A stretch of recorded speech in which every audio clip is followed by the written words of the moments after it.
नमस्कार, जय श्री कृष्णा, राधे राधे। प्रिय मित्रों, एक बार आपका फिर से आपका अपने YouTube चैनल पर स्वागत है। दोस्तों, आज की वीडियो बहुत ज्यादा ज्ञानवर्धक और धन प्राप्ति का मूल मंत्र है। आज के इस वीडियो में हम बात करेंगे आखिर औरत का वह कौन सा अंग बेशर्म होकर दबाने या चूसने से अचानक अपार धन की प्राप्ति होती है। लोग औरत का कौन सा अंग दबा और चूस कर अमीर बन जाते हैं। जो भी मनुष्य औरत का यह अंग दबाता या चूसता है, उसके घर में सदा मां लक्ष्मी का वास रहता है और मां लक्ष्मी की कृपा सदैव बनी रहती है।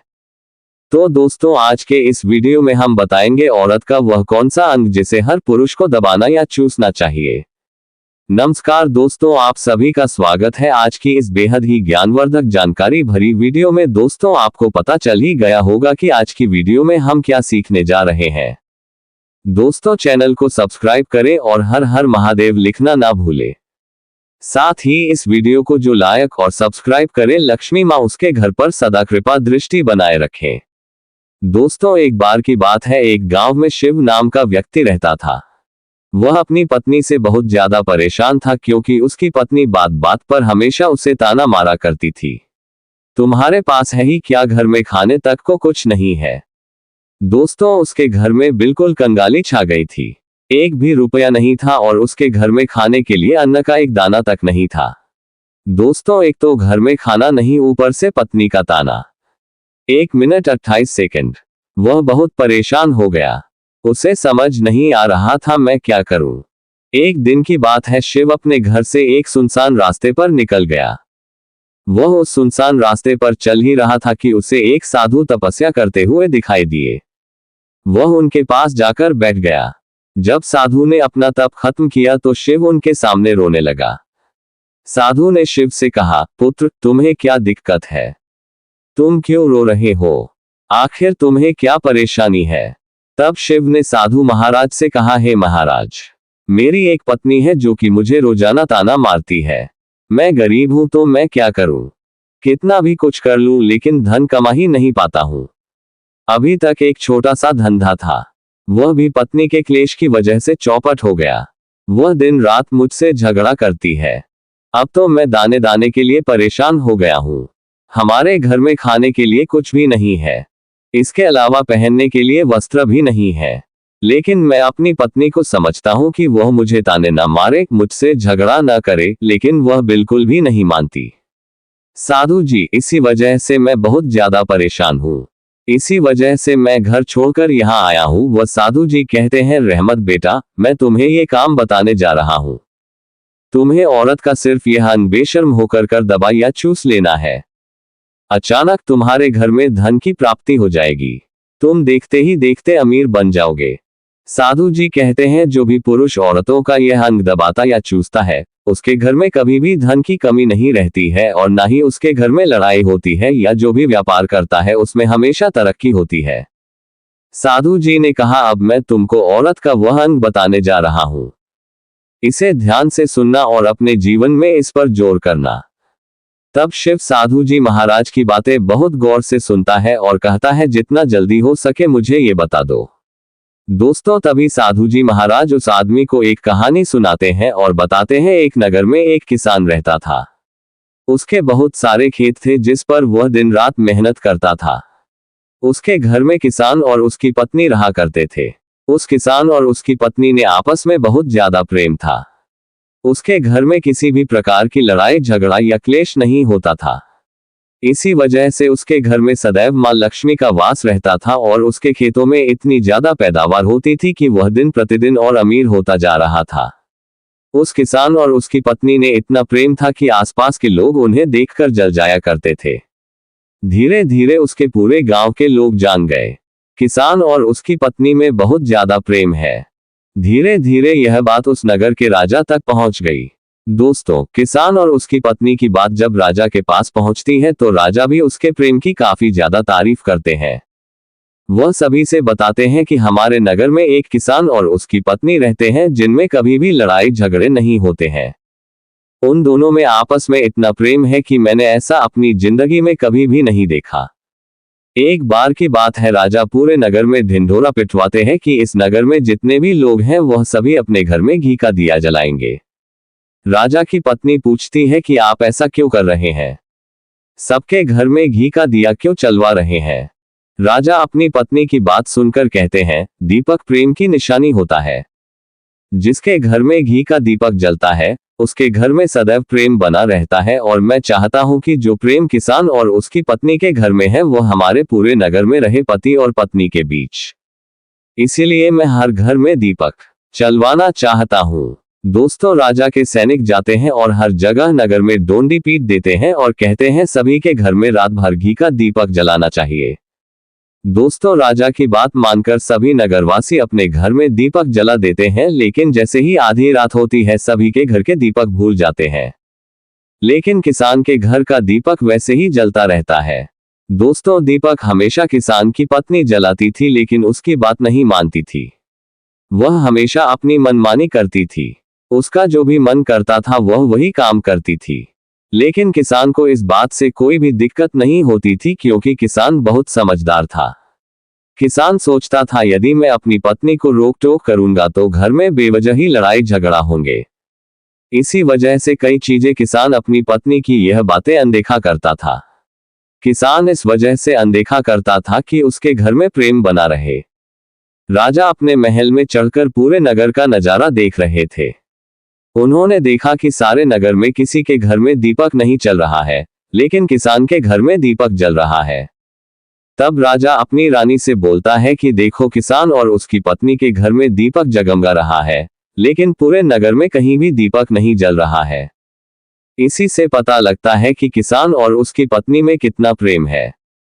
तब राजा की पत्नी राजा से बोलती है कि जो किसान और उसकी पत्नी में प्रेम है वह किसान की पत्नी की वजह से है और इसी वजह से उसके घर में इतना ज्यादा प्रेम है। दोस्तों, जब राजा रानी की बात सुनता है तो कहता है, नहीं, तुम्हारा सोचना गलत है। जो प्रेम किसान के घर में है वह उसकी पत्नी की वजह से नहीं है, बल्कि वह किसान की वजह से है। रानी, यहाँ पर किसान बहुत ज्यादा समझदार है। आपका सोचना गलत है और यही वजह है जो कि उनके घर में कभी भी लड़ाई झगड़ा नहीं होता है। दोस्तों, राजा कहता है किसान समझदार है और रानी कहती है किसान की पत्नी समझदार है। दोस्तों, इसी तरह कुछ देर चलता रहा। राजा कह रहे थे किसान समझदार है, रानी कह रही थी किसान की पत्नी समझदार है। इसी बात को लेकर राजा और रानी के बीच काफी झगड़ा हो गया। इसके बाद रानी ने राजा की दाढ़ी उखाड़ ली और राजा ने रानी को उठाकर पटक दिया। इसके बाद राजा कहता है, हम लोगों को झगड़ा करने की जरूरत नहीं है। क्यों ना हम किसान और उसकी पत्नी की परीक्षा ले ले। सारा दूध का दूध और पानी का पानी हो जाएगा। लड़ाई करने के बाद इस बात पर राजा और रानी दोनों सहमत हो गए और दोनों की परीक्षा लेने के लिए तैयार हो जाते हैं। तब राजा अपने महल में जाता है और एक पुरुष सैनिक को बुलाता है और पुरुष सैनिक से बोलता है कि तुम किसान के पास जाओ और जो जो प्रश्न मैं तुमसे बोल रहा हूं वह तुम किसान को बोल देना। वह पुरुष सैनिक बोलता है, ठीक है महाराज। वह पुरुष सैनिक राजा की बात सुनकर किसान के पास जाता है। उस समय किसान की पत्नी खेतों में गई थी, लेकिन किसान की कुछ तबीयत ठीक नहीं थी। इस वजह से वह खेतों पर नहीं गया था। इस समय पुरुष सैनिक किसान के घर पहुंच जाता है और किसान से कहता है, मैं राजदरबार से आया हूं। राजा साहब ने मुझे भेजा है। दोस्तों, किसान कहता है, बताइए मैं आपकी क्या सेवा कर सकता हूं। आप बैठ जाए, मैं आपके लिए पानी लेकर आता हूं। तब वह सैनिक बोलता है कि नहीं, तुम कुछ भी मत लाओ। मैं राजा का सैनिक हूं, बस आपके पास राजा का समाचार लेकर आया हूं। तब किसान कहता है, ठीक है सैनिक, आप मुझे बताओ राजा साहब ने मेरे लिए क्या समाचार भेजा है। सैनिक कहता है, किसान, राजा साहब ने ये बोला है कि यदि तुम अपनी पत्नी को छोड़ देते हो तो राजा जी आपको बहुत सारे हीरे जवाहरात और साथ में तुम्हारे जमीन से 2 गुना ज्यादा जमीन राजा जी आपको गिफ्ट में देंगे। इसके अलावा राजमहल का आधा हिस्सा भी आपको दिया जाएगा। लेकिन जो किसान ने जवाब दिया वह सुनने लायक है। किसान ने कहा, राजा जी अपना पूरा राजमहल मुझे क्यों न दे दे, लेकिन मैं अपनी पत्नी को नहीं छोड़ूंगा। जाओ और अपने राजा से कह दो किसान ने ऐसा कहा है। सैनिक जाता है और राजा को सारी बातें बताता है। इस समय रानी वहां पर सैनिक की बात सुन रही थी। सुनने के बाद रानी ने कहा, आपने किसान की तो परीक्षा ले ली, लेकिन किसान की पत्नी की परीक्षा नहीं ली है। इस तरह से हम कैसे पता कर सकते हैं कि कौन समझदार है। इसके बाद रानी ने कहा, अब मैं भी किसान की पत्नी की परीक्षा लेना चाहती हूँ। जब दोनों की परीक्षा हो जाएगी तभी पता चलेगा कि कौन समझदार है। फिर रानी ने भी एक सैनिक बुलाया और कहा कि मेरी बात किसान की पत्नी को बोलना और याद रखना।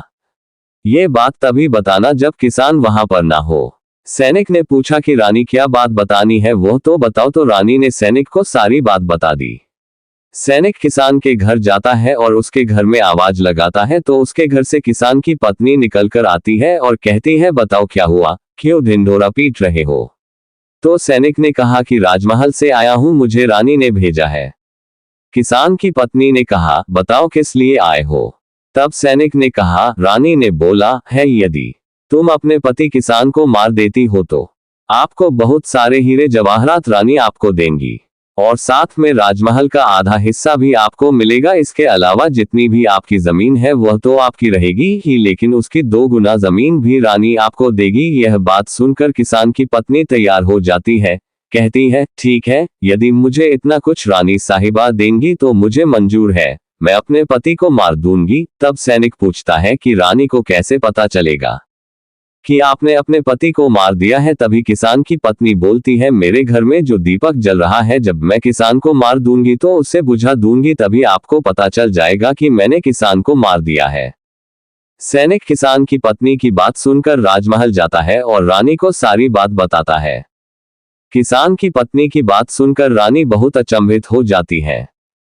राजा और रानी स्त्री जात से नफरत होने लगती है। उसी समय राजा अपने नगर के सभी लोगों को बुलाता है और कहता है कि मैं चाहता हूं कि मेरे और मेरी पत्नी की वजह से किसान की जान ना जाए है। तुम लोग ऐसा करो, उस किसान बी के घर जाओ और सारी बातें बता दो और उस किसान को बचा लो, वरना किसान की पत्नी उसे मार देगी। इधर सैनिक किसान के घर जाते हैं और सोचते हैं कि किसान की पत्नी किसान को रात में मारेगी और दिया बुझाएगी। इससे पहले ही हम किसान के घर में पहुंच जाते हैं और किसान को बचा लेते हैं। दोस्तों, जैसे ही राजा के सैनिक किसान के घर पहुंचते हैं तो देखते हैं कि किसान तो मरा पड़ा हुआ है। तो सैनिक किसान की पत्नी से बोलते हैं कि तुमको तो किसान को रात में मारने के लिए बोल गया था, लेकिन आपने अभी किसान को क्यों मार दिया। तब वह किसान की पत्नी बोलती है कि किसान को तो मुझे मारना ही था, रात में तो मुझे सिर्फ दिया ही बुझाना था, इसलिए किसान को तो मैंने दिन में ही मार दिया है।